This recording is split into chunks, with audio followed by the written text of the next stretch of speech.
জেলখানার ভেতরে মাওলানা মামুনুল হক সবচাইতে বেশি এই কথা বলতো আমারে যে হামজা সামনে যে জানাজার ব্যাপারে খুব সতর্ক থাকা লাগবে, কারণ কাফেরের জানাজা পড়া, বেঈমানের জানাজা পড়া, মুনাফিকের জানাজা পড়া হারাম। এই কথা বুঝেন? এই হারাম কাজ যদি কেউ করে, এই জন্য এ ব্যাপারে আমরা সতর্ক থাকবো যেন কোনো মুনাফিকের জানাজা আমরা পড়াই হাজিরও না হয়। একটু সতর্ক হয়ে যদি শক্ত হওয়া যায়, হাজার হাজার বেঈমান এমনি টাইট হয়ে যাবে। টাইট হবে না, কারণ ও জানে যে আমার জানাজা না দিলে অসুবিধা, কারণ ও তো জানাজা বিশ্বাস করে না। বাংলার এক নাস্তিক ডক্টর আহমেদ শরীফ বলেছিল আমার জানাজা দেওয়ার দরকার নেই, কবরে দেওয়ার দরকার নেই। ছাত্ররা বলেছে স্যার আপনার করবো কি, পড়িয়ে ফেলি না, ওই হিন্দু ধর্ম বিশ্বাস করি না, আপনার করবো কি, আমার লাশটা ঢাকা মেডিকেল কলেজে দিয়ে দিও। ছাত্র ছাত্রীরা আমার লাশ কেটে কেটে ডাক্তারি শিখবে। মারা যাওয়ার পরে নিয়ে গেছে অ্যাম্বুলেন্স করে। মুসলমান ছাত্র ছাত্রী যারা মিছিল আরম্ভ করেছে না, এ নাস্তিকের লাশ নিয়ে আমরা ডাক্তারি শিখবো না, যে আল্লাহরে বিশ্বাস করে না, ওরে কেটে কি পাবো? অ্যাম্বুলেন্সের ড্রাইভাররা জানে ভার্সিটির ছেলে মেয়েরা যদি একবার খেপে ওই অ্যাম্বুলেন্স আগুন লাগিয়ে দিতে পারে। তাড়াতাড়ি মাথা ঘুরিয়ে দেটা কোথায় নিয়ে যাবে? জানাজা দেওয়া নিষেধ, কবরে দেওয়া নিষেধ, পুড়িয়ে ফেলা নিষেধ, ডেনে ফেলে দিয়ে যা কুকুর শ্রীগালে খেয়েছে। এরকম দু একটা যদি শুরু হয়, আমার মনে হয় অনেক নাস্তিকও টাইট হয়ে যাবে। অনেক 4টা বিষয় আমি 2 বছর 8 মাস ওনার সাথে ছিলাম, সবচাইতে বেশি 4টা বিষয় আমাকে বলতো। এই জানাজার বিষয়টা 1 নাম্বার, যেটা আমি পড়াবো না। খুব কঠোর বিষয় হওয়া লাগবে আমাদেরও, কারণ হারাম কাজ। নবীজিকে আল্লাহ পাক আয়াত নাযিল করে জানিয়েছেন ফালা ইয়াগফিরুল্লাহু লাহু। এখানে আল্লাহ যদি মুনাফিক শুধু আব্দুল্লাহ ইবনে উবাই উদ্দেশ্য হয়তো তাহলে তার নাম দিত, আল্লাহ নাম দিয়েছে।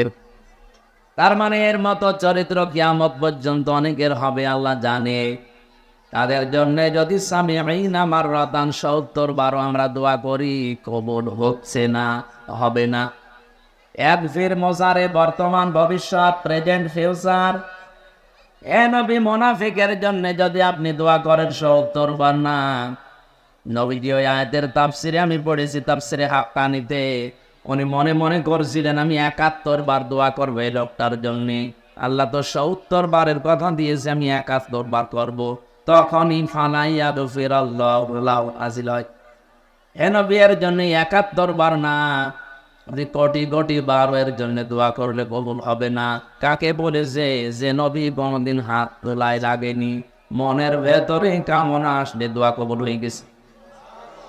জামান প্রবাসী মাথায় যদি মগজটাকে চিন্তা করেন, এই লোকটা নবীজির পেছনে নামাজ পড়তো, নবীজির সাথে রোজা রাখতো, ইফতারি করতো, ওর সব ছিল প্রায় নবীর মতো।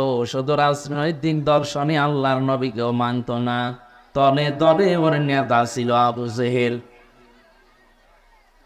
রাজনৈতিক জীবন যে একটা জীবন বলে আছে, অনেকে মনে করে না এটা দুনিয়ার কাজ, অথচ এটাও দিয়ে যে আখিরাত তৈরি করা যায় অনেকে জানেও না, বিশ্বাসও করে না। ওই কথাগুলো সতর্কমূলক বলতে গেলে বলো হুজুর এটা রাজনীতি। কোরআনে নামাজের কথা বললে যদি রাজনীতি না হয়, রমজানের কথা বললে যদি রাজনীতি না হয়, কোরআন দিয়ে নবীজি 10 বছর এ দেশ চালিয়েছেন, এই কথা বললে রাজনীতি হয়, বুঝতে হবে আপনি মুনাফিক। মুনাফিক মারা গেলে আমি আবার বলছি এর জন্য ৭০ বার ৭১ বার না, শুধু হামজা দিয়ে না, গিয়াসউদ্দিন দিয়ে না। আপনি যদি একেবারে কাবার ইমাম সদাইসি দিয়েও জানাজা পড়ান, ওটা কবুল হবে না। এই জন্য আমরা যেন মুনাফিকের কোনো জার ভেতরে না থাকে।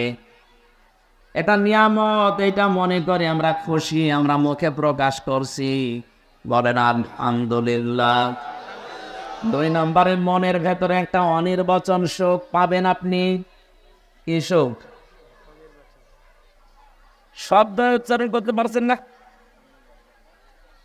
একটা অনির্বাচন শোক আপনি অনুভব করবেন। এটা কেমন? এটা পাখি যখন মারে বাচ্চাগুলো পলকের নিচে, পালকের নিচে, এই যে নরম মোলায়েম সফট কমন মায়ের পাখার নিচে আশ্রয় নিয়ে একটা কিচির মিচির আওয়াজ দেয়। বাংলাতে এটারে বলা হয় অনির্বাচন সুখ। আপনি যখন কোরআনে কারিমের অনুষ্ঠানকে নিয়ামত মনে করবেন, আপনার অন্তরে ওইরকম একটা শোক অনুভব করবেন আপনি। বলে সুবহানাল্লাহ। 3 নম্বরে এখান থেকে যেটা ডেলিভারি দেওয়া হবে, এই কথাগুলো আপনার প্র্যাকটিক্যাল লাইফে আপনি মিলানোর সিদ্ধান্ত নেবেন আল্লাহর মর্জি মতো। কয়টা বললাম? আরো জোরে বলেন।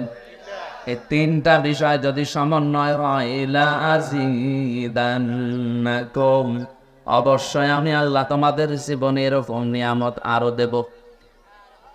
আলাইন কাফারতুম, যদি নাশকরি করো, কুফরি করো, মর্যাদা না দাও, দাম দিতে না চাও, মূল্য না দাও, ইন্না আযাবি লাশাদীদ, অবশ্যই কঠিন যন্ত্রণাদায়ক আযাবের ভেতরে ফেলে দেব, শক্ত আযাবে। এই আযাব বিভিন্ন রকমের হতে পারে। সুতরাং এটা নিয়ামত মনে করে আর একবার বলেন আলহামদুলিল্লাহ।